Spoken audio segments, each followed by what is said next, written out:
y vamos a iniciar. Administración de requerimientos. ¿Qué es lo que hacemos nosotros cuando empezamos a trabajar en un proyecto de desarrollo de software? Prácticamente todo parte de una necesidad, porque normalmente lo que ocurre es que las personas, las empresas o las entidades tienen necesidades que quieren satisfacer a través de un producto de software. Esas necesidades normalmente obedecen o tienen que ver con el negocio que ellos están desempeñando. Con base a esas necesidades empieza a surgir algo que nosotros en alguna ocasión hemos atendido y conocemos como un requerimiento. Aquello que alguien más quiere o que nos está solicitando para poder resolver esa necesidad que de entrada se está teniendo. ¿Ok? Existe eh, pues todo un tema sobre lo que sería la disciplina de administración de requerimientos para poder entender en qué consiste esa disciplina, dónde comienza la frontera, es decir, dónde inician las actividades de poder empezar a administrar un requerimiento, dónde termina realmente esa gestión, cuáles son los roles que participan y cómo podemos empezar a diferenciar aquellos requerimientos que van a generar un valor directamente a la cadena o aquellos que van a ser complementarios y que normalmente nosotros los conocemos como requerimientos funcionales o como requerimientos no funcionales. Prácticamente esos son los temas que vamos a estar tocando en esta pequeña charla y vamos a iniciar con una imagen que normalmente nos hace muchísimo sentido. Esta imagen lo que nos representa es lo que a más de alguno nos ha pasado cuando hemos desarrollado software y prácticamente es lo que el usuario solicitó versus lo que realmente se diseñó y contra lo que el usuario realmente está ocupando. Para quienes no tengan posibilidad de ver la imagen, no tengan tema, yo se las comparto después, igual se las platico. Es un monito que está haciendo caso omiso a una construcción de una banqueta y está cortando camino por donde a él realmente le funciona. ¿Por qué esta imagen representa lo que es la administración de requerimientos en sí? Porque prácticamente los requerimientos están en función a lo que le genera valor a un usuario.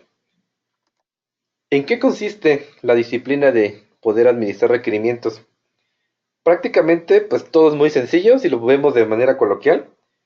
Lo que buscamos cuando administramos requerimientos es poder generar una sinergia, un lenguaje de comunicación que pueda ser efectivo para que la entidad que va a atender el requerimiento pueda comprender en términos que la entidad que está generando los requerimientos, si se puedan atender de una manera directa y fácil. La administración de requerimientos prácticamente consiste en establecer niveles de acuerdo para poder encontrar un nivel de satisfacción entre quien está solicitando y quien está atendiendo. Eso es lo que dicta la teoría, pero ya estando prácticamente en el ejercicio del día a día, esto es más complicado de lo que realmente parece.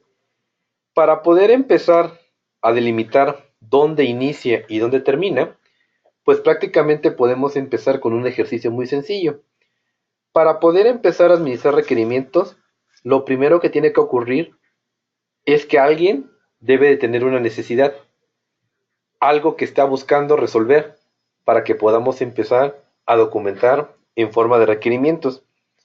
El proceso de poder entender los requerimientos, como el nombre lo indica, persigue normalmente entender las necesidades que un cliente tiene y la forma en la cual nosotros podemos conceptualizar cómo podemos resolver esa necesidad.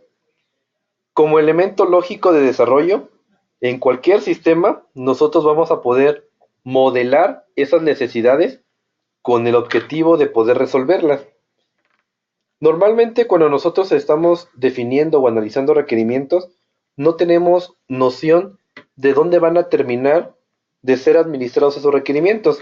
Y es una falsa creencia que los requerimientos se levantan y prácticamente continúan vivos solamente durante la etapa de análisis. Los requerimientos tienen un ciclo de vida que acompañan el comportamiento o todo el ciclo de vida de un proyecto. A lo largo de ellos se van documentando la forma en la cual se van resolviendo esos requerimientos, pero también se van documentando los posibles cambios que vayan a ocurrir dentro del requerimiento.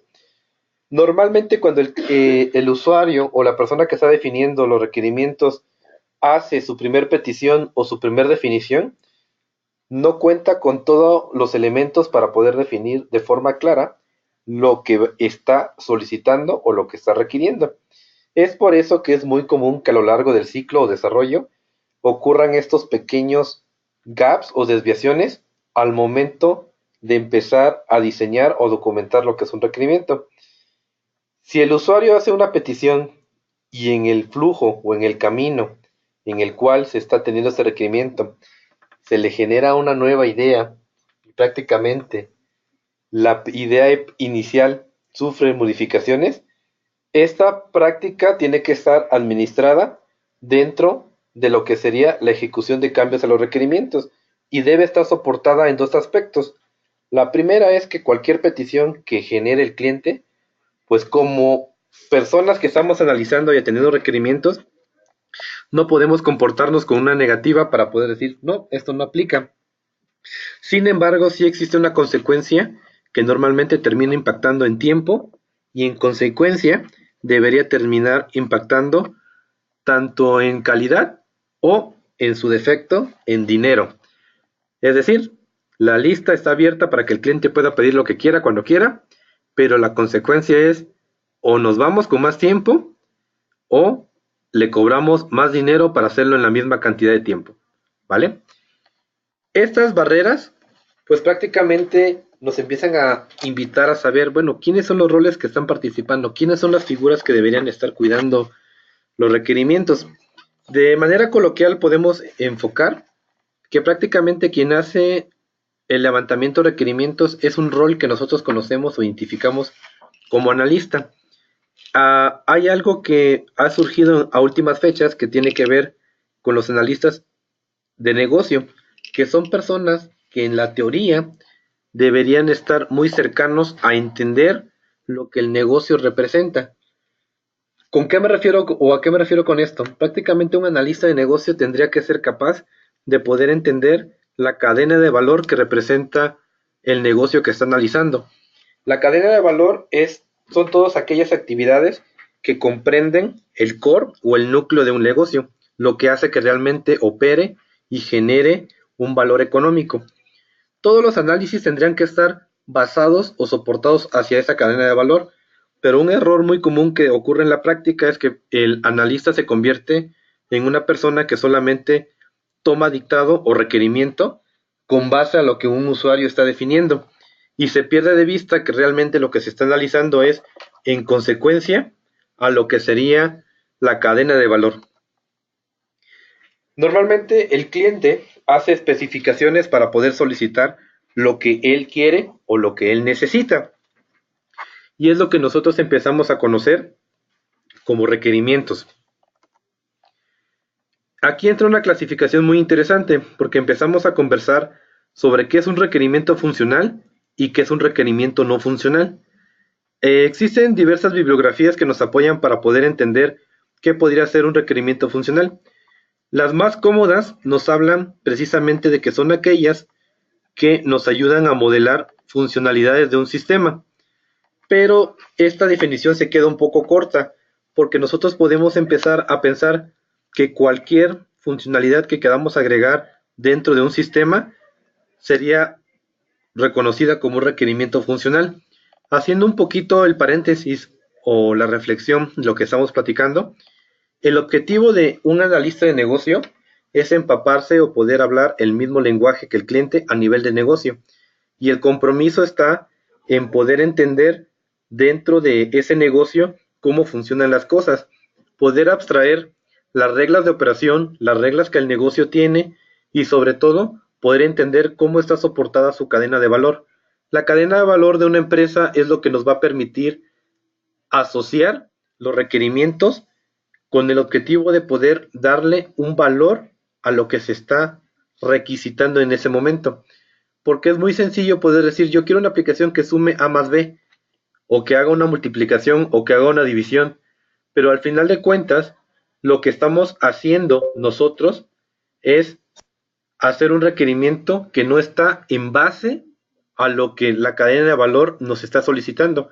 Cuando nosotros podemos decir, esa sumatoria de A más B o esa multiplicación de A por B me va a impactar en tal eslabón de la cadena de valor y con eso yo voy a tener o un margen de ganancia en tiempo o un margen de ganancia de dinero o voy a permitir que la operación tenga una consecuencia dentro de esa cadena de valor, en ese momento realmente nuestro análisis genera el valor necesario dentro de lo que es la organización.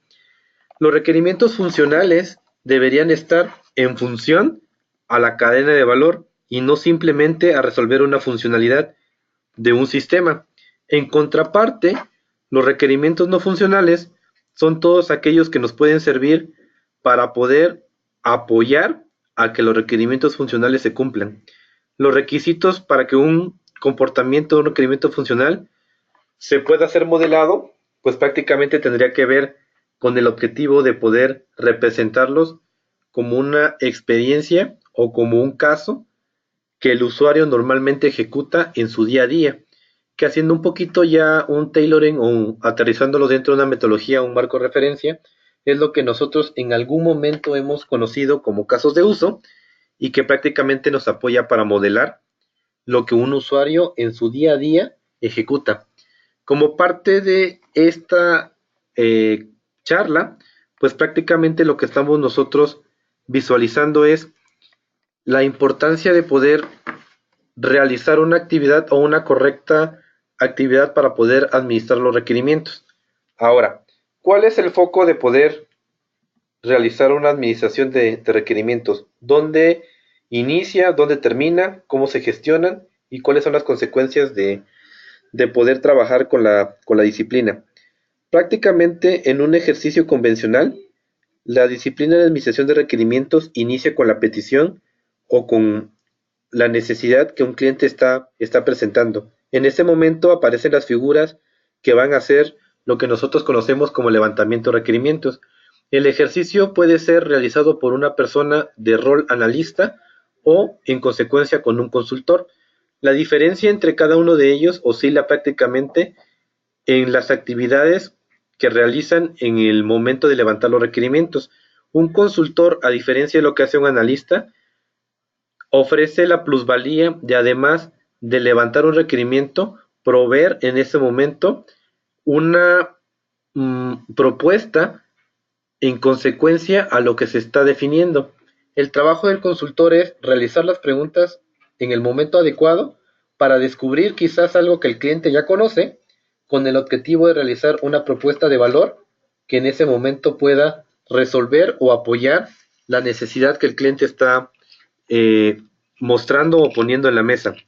El analista en consecuencia lo que hace simplemente es documentar todos aquellos elementos que el cliente tiene en foco con el objetivo de poder documentarlo y en consecuencia trabajarlo en un equipo conjunto para poder proveer una solución. Dentro de lo que es el análisis de requerimientos entra una figura muy importante que normalmente en los proyectos convencionales se trabaja muy de la mano, que sería el rol que nosotros conocemos como responsable de proyecto, líder de proyecto o algún rol similar. ¿Cuál es la actividad que hace esta persona o dónde está su área de juego? Prácticamente el responsable del proyecto, en primera instancia, lo que trata de cuidar es la sanidad financiera del proyecto. Por lo tanto, para él es muy importante poder delimitar algo que nosotros conocemos como alcance. El alcance es todo aquello que contempla como actividad nuestro proyecto a consecuencia de un levantamiento de requerimientos. Haciendo un ejemplo muy coloquial, si nos pidieron pintar una casa de color verde, el alcance se va a encargar de cerrar la llave para decir con qué estaríamos pintando, con qué elementos, qué tipo de pintura, cuáles serían los elementos con los que vamos a pintar, si va a ser con brocha, con rodillo, si va a ser a lo mejor con un cepillo. Estaría delimitando temas adicionales de cuántas personas van a participar con base a una estimación de horas para poder establecer un acuerdo de decir cuánto tiempo nos vamos a tardar para poder cerrar esa actividad. El tema de poder trabajar con estos alcances dentro de un proyecto, como lo estamos comentando, el responsable del proyecto estaría cuidando muchísimo el tema financiero. Es por eso que la administración de requerimientos es una actividad viva a lo largo de todo el proyecto, por lo que comentamos al inicio de esta sesión. Cuando se hace el levantamiento de requerimientos, se tiene una vista a alto nivel de lo que realmente se quiere realizar, y es muy común que en el ejercicio se encuentren desviaciones con respecto a lo que se levantó de forma inicial. La consecuencia de estas desviaciones pues pueden ser normalmente en factor tiempo y terminan impactando las finanzas del proyecto.